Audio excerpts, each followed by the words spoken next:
Hello বন্ধুরা, তোমরা সবাই কেমন আছো? আশা করছি তোমরা সবাই ভালো আছো। আজকে আমি তোমাদের দেখাবো 5টি দেশের রাতারাতি ভাইরাল হওয়া গান। আর এইসব গানের বর্তমান ভিউজ দেখলে তোমরা পুরো অবাক হয়ে যাবে। আর বন্ধুরা, এই লিস্টে তোমাদেরও প্রিয় গানটি থাকতে পারে, তাই ভিডিওটা পুরো দেখার জন্য অনুরোধ করছি। তো চলো বন্ধুরা, বেশি দেরি না করে আজকের ভিডিওটা শুরু করা যাক। এই লিস্টের 5 নম্বরে রয়েছে পাঞ্জাবি সিঙ্গার জে স্টারের গাওয়া নানা সংটি। এই গানটাকে কাপলদের জন্য গাওয়া হয়েছিল আর এই গানটাকে 4 বছর আগে রিলিজ করা হয়েছিল। তার সত্ত্বেও গানটার বর্তমান ভিউজ 372 মিলিয়ন। এরপর 4 নম্বরে রয়েছে তুর্কি সিঙ্গার ঈশানের গাওয়া পাতলা মায়া দেবাম গানটি।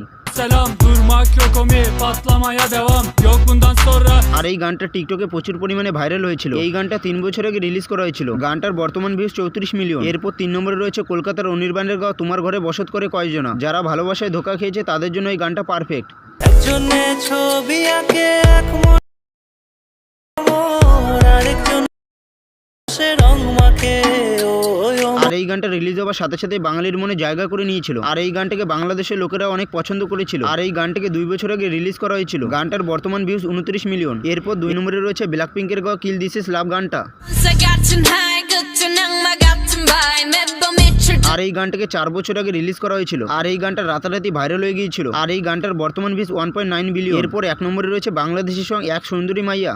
ওরে প্রথম দেখার কালে তারে লেগেছিল ভাগ। আর এই গানটাকে গিয়েছে বাংলাদেশের জনপ্রিয় গায়ক জিশান খান। একটা সময় ছিল যখন টিকটক খুললেই এই গানটা শোনা যেত। আর এই গানটাকে বাংলাদেশের পাশাপাশি ভারতের লোকেরা অনেক পছন্দ করেছিল। আর এই গানটাকে 5 বছর আগে রিলিজ করা হয়েছিল। গানটার বর্তমান ভিউজ 99 মিলিয়ন। তো বন্ধুরা, এই ছিল রাতারাতি ভাইরাল হওয়া 5টি দেশের গান। আর তোমাদের কোন গানটা বেশি ভালো লেগেছে কমেন্ট বক্সে অবশ্যই বলে যাবে। আর বন্ধুরা, চ্যানেলে যদি নতুন হয়ে থাকো তাহলে ভিডিওটাতে একটি লাইক দিয়ে চ্যানেলটিকে অবশ্যই সাবস্ক্রাইব করে রাখবে।